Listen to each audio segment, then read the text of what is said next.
अष्टमोऽध्यायः। ध्यानम्। ॐ अरुणां करुणातरङ्गिताक्षीं धृतपाशाङ्कुशबाणचापहस्ताम् अणिमादिभिरावृतां मयूखैरहमित्येव विभावये भवानीम्। ॐ नमः चण्डिकायै। ॐ ऋषिर्वाच चण्डे च निहते दैत्ये मुण्डे च विनिपातिते बहुलेषु च सैन्येषु क्षयिते स्वसुरेश्वरः। ततः कोपपराधीनो चेता शुम्भः प्रतापवान् उद्योगं सर्वसैन्यानां दैत्यानामादिदेशः।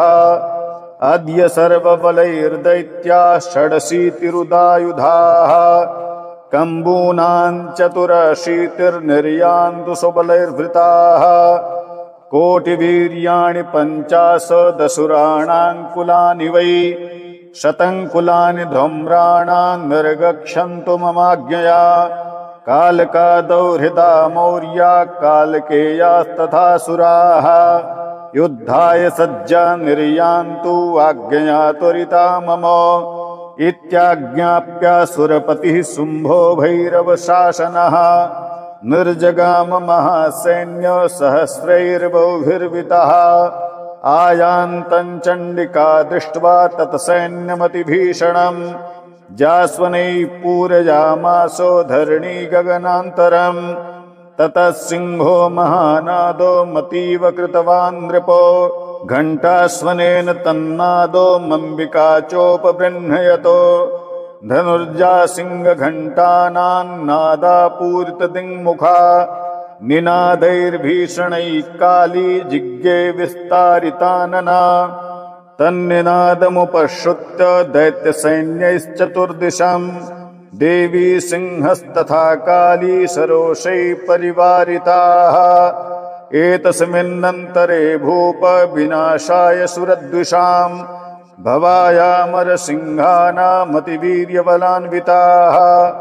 ब्रह्मेश गुहविष्णूनां तथेन्द्रस्य च शक्तयः शरीरेभ्योऽपि निष्क्रम्य तद्रूपैश्चण्डिकां ययुः। यस्य देवस्य यद्रूपं यथा भूषणवाहनं तद्वदेव हि तच्छक्तिरसुरान् योद्धुमाययौ। हंसयुक्तविमानाग्रे साक्षसोत्रकमण्डलुः आयाता ब्रह्मणः शक्तिर्ब्रह्माणी साभिधीयते। माहेश्वरी वृषारूढा त्रिशूलवरधारिणी महाहिबलया प्राप्ता चन्द्ररेखा विभूषणा। कौमारी शक्तिहस्ता च मयूरवरवाहना योद्धुमभ्याययौ दैत्यानम्बिका गुहरूपिणी। तथैव वैष्णवी शक्तिर्गरुणोपरि संस्थिता शङ्खचक्रगदा सार्ङ्गो खड्गहस्ताभ्युपाययौ। यज्ञवाराहमतुलं रूपं या बिभ्रतो हरेः शक्तिः साप्याययौ तत्र वाराहीं बिभ्रती तनुम्। नारसिंहेन्द्रसिंहस्य बिभ्रती सदृशं वपुः प्राप्ता तत्र शटाक्षेपो क्षिप्तनक्षत्रसंहतिः। वज्रहस्ता तथैवेन्द्री गजराजोपरि स्थिता प्राप्ता सहस्रनयना यथा शक्रस्तथैव सा। ततः परिवृतस्ताभिरीशानो देवशक्तिभिः हन्यन्तामसुरा शीघ्रं मम प्रीत्याह चण्डिकाम्।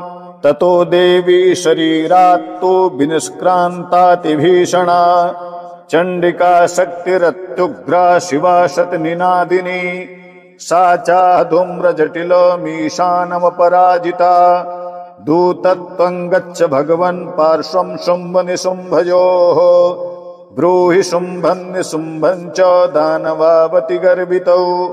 ये चान्ये दानवास्तत्र युद्धाय समुपस्थिताः। त्रैलोक्यमिन्द्रो लभतां देवाः सन्तु हविर्भुजः।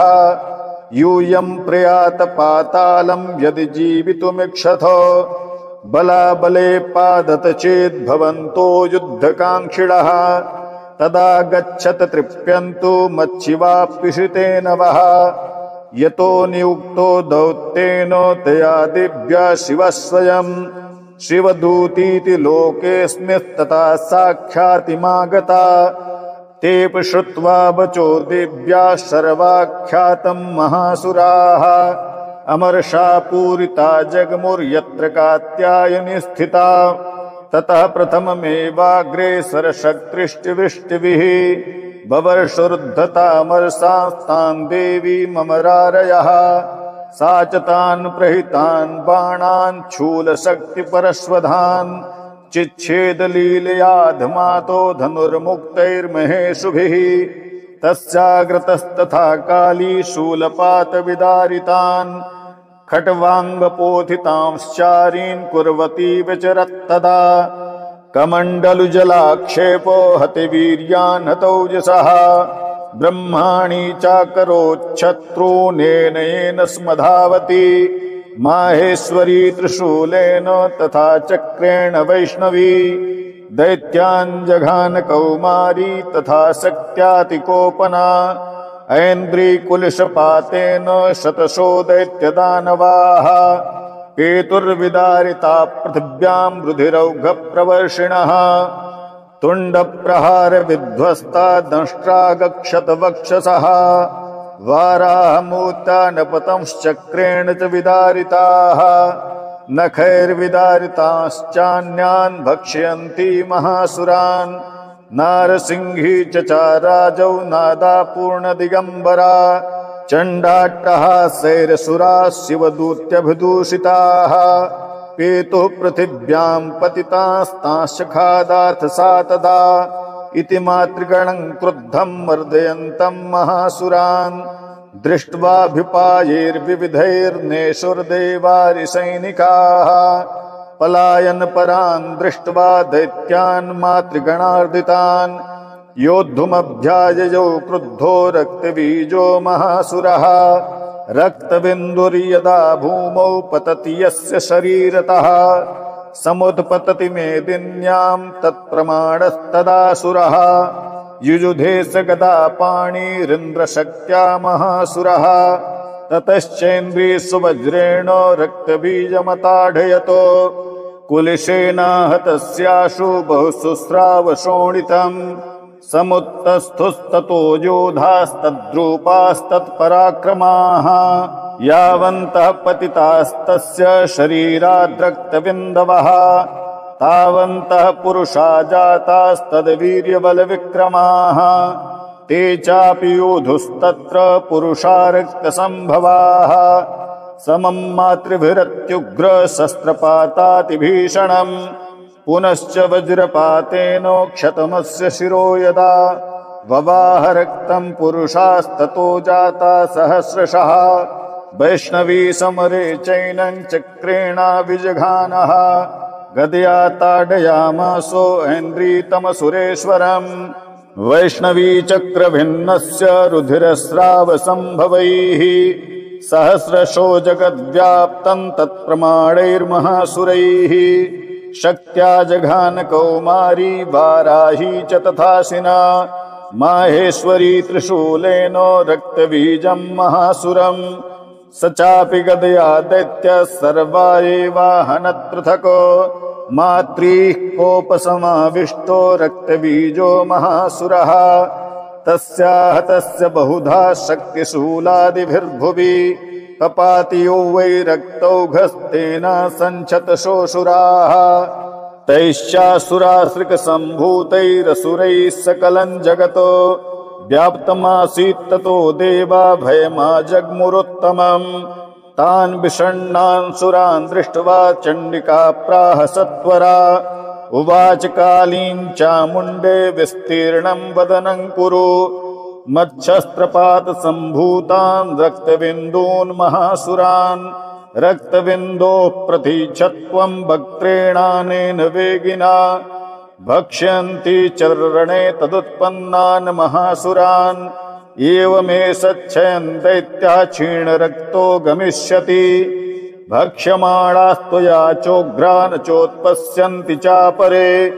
इत्युक्त्वा तान् ततो देवी शूलेनाभिजघानतम् मुखेन काली जगृहे रक्तबीजस्य शोणितम् ततो सा वाजघानाथो गदया तत्र चण्डिकाम् न चास्या वेदनां चक्रे गदापातोऽल्पिकामपि तस्याः तस्य देहात्तु बहुशुस्राव शोणितम् यतस्ततस्तद्वक्त्रेण चामुण्डा सम्प्रतीच्छति मुखे समुद्गता येस्या रक्तपातान् महासुराः तांशखादाथ चामुण्डा पपौ तस्य च शोणितम् देवी शूलेन वज्रेण बाणैरशिभिर्रिष्टिभिः जघान रक्तबीजन्तम् चामुण्डा पीतशोणितम् सपपातमही पृष्ठे शस्त्रसङ्घसमाहतः नीरक्तश्च महीपालो रक्तबीजो